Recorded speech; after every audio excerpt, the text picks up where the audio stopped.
Oh, but not a great deal. It's quite a boring day trying to scratch around for ideas to talk about. But yeah, quite a bit. Obviously, the rand is the big talking point at the moment. Very, very strong. You saw a lot of pressure put on the banks today. The R157, the yields stretching out a little bit. You saw a lot of pressure on the miners. And I guess that's what's been the talking point is this rand. Where to from here? Well, we've got an IMF delegation in South Africa at the moment. Here's the managing director of the IMF, Dominic Strauss-Kahn, on his view on the local currency and why we should not devalue it. Or avoiding to solve the real problem of your economy just by devaluating your currency is something which is a very short-sighted view. What are the real problems of the South African economy? Problems comes from mostly the fact that the economy has to be more flexible. Look, the banking sector. You have four big banks having control over the global, the total of the South African economy. Are these banks really in competition? That's not totally clear. Is it easy for African households, African entrepreneurs to get credit? You have the answer. Well, the banking CEOs of the Big Four aren't going to be too happy with those comments. Are they really in competition, in your opinion, Nick? No, I mean, I think we've dealt with this for years. In one side it's been a positive that that we've been dominated by four big banks and not looked elsewhere. But I think we need to compete on the world stage. We need competition. And as you said earlier, before we heard from the managing director of the IMF, the rand strength has been the big story of late, and whether the momentum can continue. Well, I mean, I'd say you have to drill down on some of the stocks as well. I mean, these retailers have been phenomenally strong on the back of such a dominant rand. We saw a little bit of steam taken out the banking, the sort of financial shares today. But, let's look forward to, end of the month. We'll see. At this rate, it looks like there's definitely going to be some sort of a rate cut. JP Morgan upgraded Anglo Platinum as their preferred entry point into platinum stocks. And the argument has been that these platinum stocks are looking so expensive, given the fact that they are factoring in a platinum price of around about $1,700 a ounce at this point in time. That's right. I mean, we spoke about the earnings last time, I think, on the show. I mean, Anglo Plats itself certainly wouldn't be our preferred entry. I think Impala Platinum is a far better play. But I guess you could argue that this balance sheet's been tidied up. The rights issue successfully fully subscribed. But yeah, you're right. I mean, some of their target prices have been nowhere north of $1,700. These stocks are looking fairly priced. I think some of the PEs, Anglo Plat's trading on a multiple of 20, 30, 40 times earnings, some of these platinum shares. And they've got a target price of around about 950 Rand on Anglo Platinum. A big debate on that front. FirstRand, what did you make of their results? The stock at 1935, down 1%. Having just spoken to Mashima on the technical front, she reckons you should be accumulating now because technically this one's headed higher. Yeah, it's an interesting one. I think it was good to see the obviously Rand Merchant turning around, so that their banking arm looking pretty good. Obviously trading well on that side. Not quite one of the more demanding counters, 14, 15 times current PE at the moment. Interesting enough, one of the first banks that actually posted a profit during the last 6 months. So I thought they were a fairly good set of results. Diluted headline, earnings per share down 2% for the interim period. Here's the CEO, Sizwe Nqasana, on the group's interim results.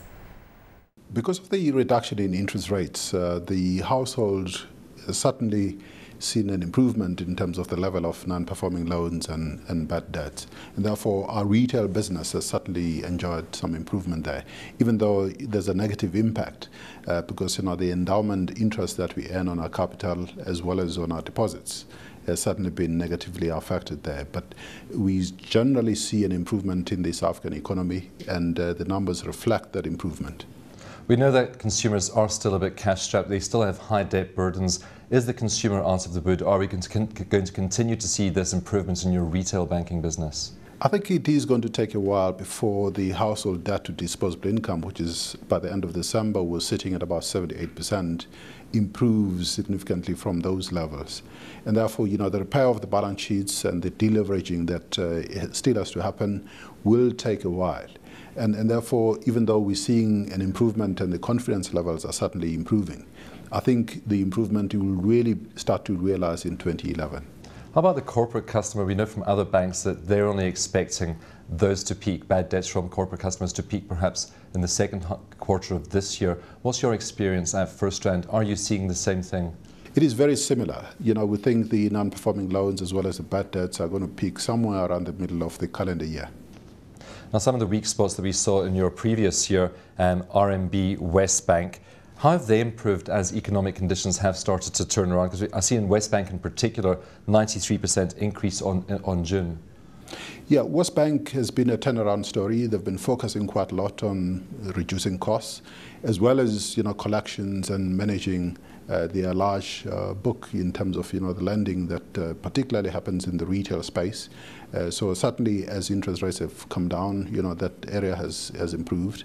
But also the international operations have been exited to the extent that, you know, they didn't fit part of our strategy. And one particular operation, which is coloured in the UK, is now turning a profit. There's been a lot of focus on sorting that business out.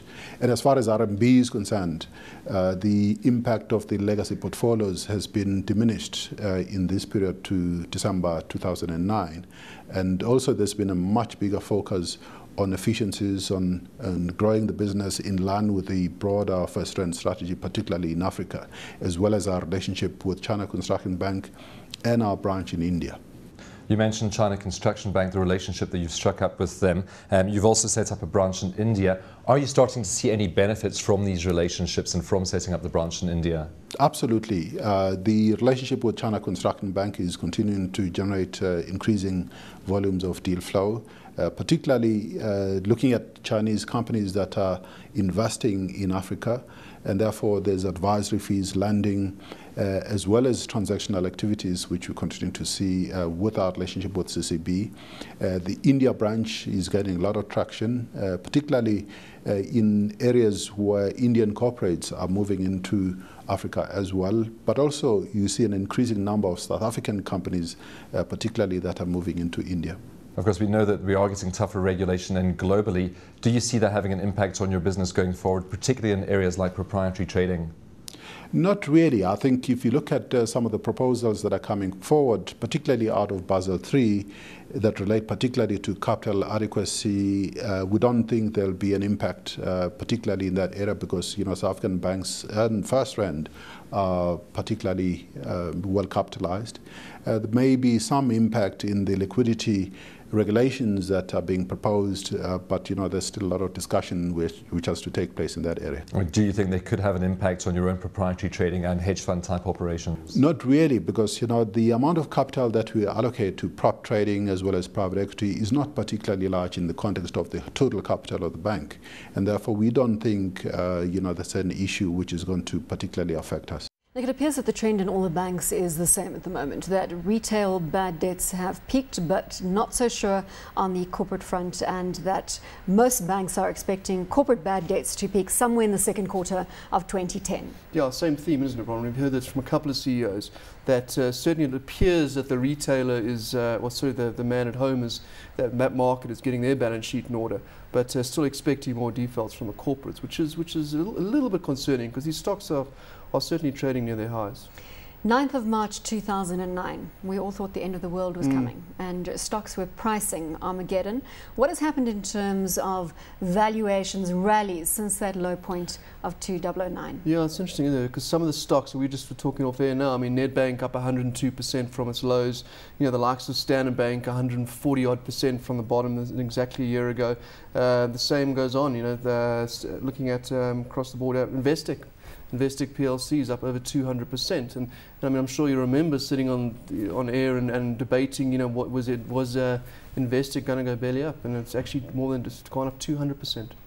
But now it's difficult, because what is going to happen? I mean, if you look at the retailers you were pointing out just a moment as well, I mean, those are on exorbitant PEs. Yeah, now we're trading at PEs somewhere near 18, 19, 20 PEs in some of these firms. And so the stocks are, you know, using asset managers' expression, they say they are very fully priced.